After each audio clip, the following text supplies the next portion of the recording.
Welcome, everybody, to AuburnVersus.com. I'm Mike Szvetitz, sports editor of the Opelika Auburn News, along with Collin Mickle, the beat writer for Auburn University for the Opelika Auburn News. And Collin, Auburn off its first win of the season in the first game against Louisiana Monroe, 34-0.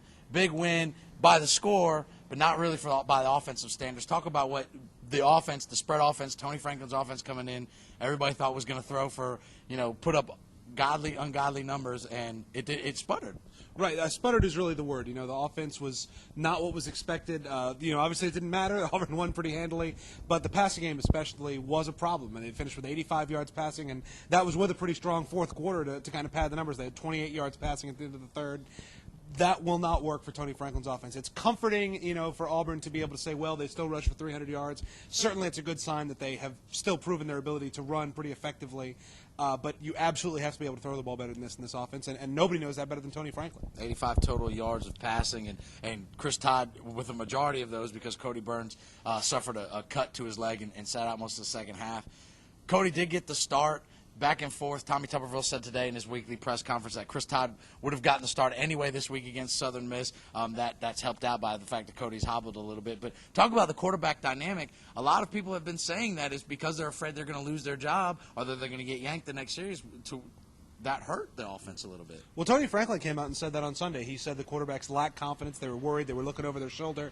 And listen, as long as this continues, as long as Auburn is alternating the quarterbacks as they plan to do, at least through this next game, that is going to be an issue. The confidence is going to be an issue. The nerves are going to be an issue.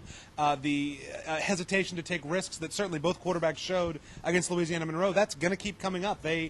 I think, again, Tony knows that they need to name a starter, and he would like to do it sooner rather than later. Do you think the injury to Burns, however severe it is something that might give Chris Todd the leg up by default almost? Well, certainly, it's an advantage. I'm not sure how hurt Cody Burns is. Tommy Tuberville went to great lengths to say he was dinged up and he's doubtful and so forth, but talking to players and other coaches, he practiced today. He was pretty effective. I don't think that it will impact that will impact his playing time significantly. It's sort of a bad thing because I think Burns was slightly more effective than Todd, in the offense on Saturday, and you'd certainly prefer him to be 100% healthy. And he did run for almost 70 yards and looked good doing it. Struggled with the pass, but again, another thing that hurt Auburn's offense was two wide receivers were lost on the first two plays of the ballgame. Absolutely, and that could not really have gone worse. You have James Swinton, who's your starting ex-receiver, a senior, a guy who had been phenomenal since spring practice, and then Philip Pierre-Louis, maybe the most dominant offensive player they have, their number 2 Z receiver. They're both out, and Auburn's run one snap. That's a huge problem, and it definitely shook up the things that they're trying to do on offense. It led to Chris Slaughter having to play almost 70 offensive plays. It's way too many as an ex-receiver. They have to have more guys ready, and this week they'll do some things to mix guys up, move some outside guys inside and inside outside, just to try to find a balance and at least 6 wide receivers who can play. Yeah, they were loading up Pierre-Louis on the bus just right there. You didn't see that. If you guys couldn't hear that, it was very noisy. Anyway. Let's talk about the defense. Pitched a shutout. Paul Rose, first game as a defense coordinator for Auburn Tigers, throws a shutout. He was very happy about that, as any coach probably would be.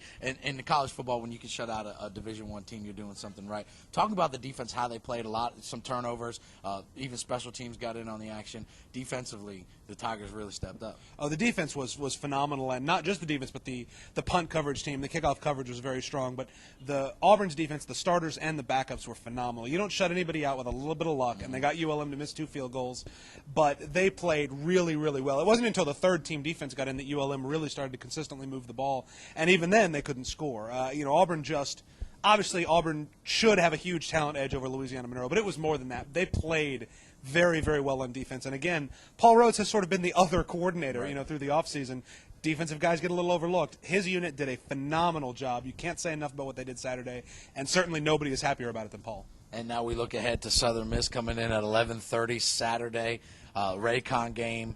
Auburn, getting the ball rolling, trying to figure out this offense. What can we look for from the Tigers on Saturday against Southern Miss, who's a better opponent than Louisiana Monroe, plays traditionally tough against SEC teams. What are we looking for from the Golden Eagles? More completed. Well, what you're looking for from Auburn and against the Golden Eagles is more completed passes. They have to be better in the passing game, and I think they will be. They really can't afford not to be. They have to prove before they start SEC play next week against Mississippi State that they can be consistent in the passing game. As far as Southern Miss on offense, they run a very similar offense to Tony Franklin's system. Larry Fedora has always been a spread offense kind of guy, and they're going to run a fast-paced, no-huddle attack that Auburn's defense has practiced against basically all preseason. Auburn will certainly be ready for that. All right. Collin, I got to ask you, prediction on Saturday's game? Score. I like Auburn to win. Let's say 38-10. I don't think they can pitch another shutout, but I think the offense will be a lot better. 38-10. Auburn. You heard it from Collin Mickle.